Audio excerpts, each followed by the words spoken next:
Sekolah Alkitab Online Saulin seri pertama.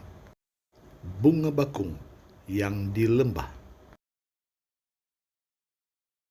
Shalom, puji Tuhan, jumpa lagi dengan saya Pendeta James Pangau di channel YouTube Saulin Sekolah Alkitab Online. Pada kali ini kita akan belajar tentang bunga, yaitu bunga bakung. Bunga bakung adalah jenis bunga yang banyak tumbuh di Israel.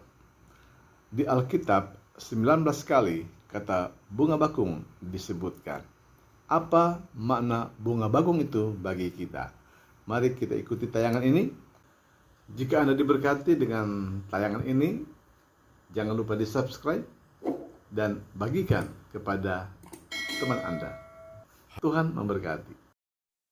Dalam bahasa Inggris, bunga bakung ini disebut lily flower atau kita kenal juga sebagai bunga lili.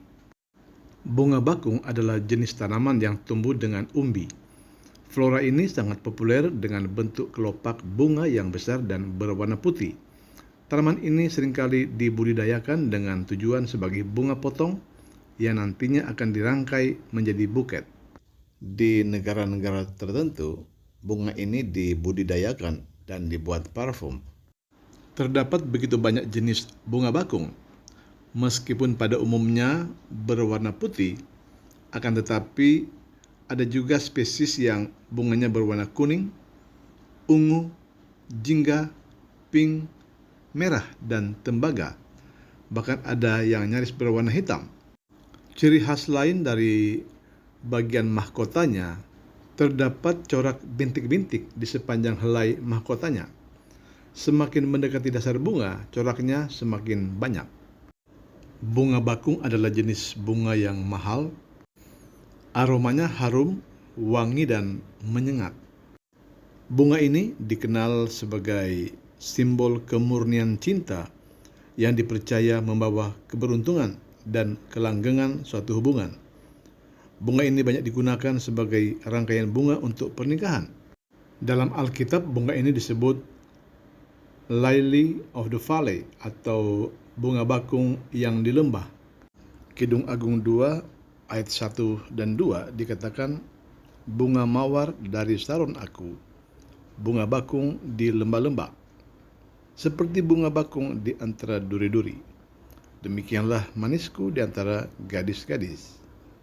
Banyak hamba Tuhan menafsirkan ayat ini sebagai pribadi Yesus dan gerejanya. Mengapa bunga bakung ada di antara duri-duri?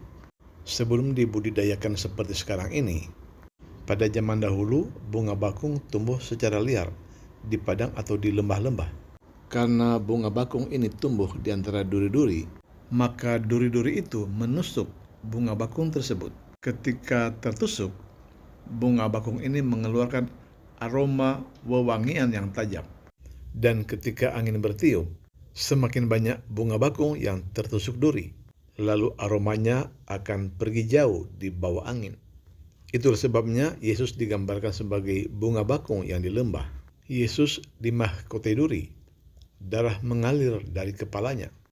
Yesaya 53 ayat 5 berkata, tetapi dia tertikam oleh karena pemberontakan kita.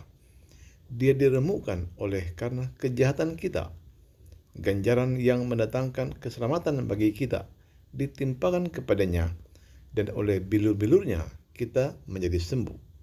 Selain ayat ini berbicara tentang Yesus, ayat ini juga berbicara tentang gereja Tuhan.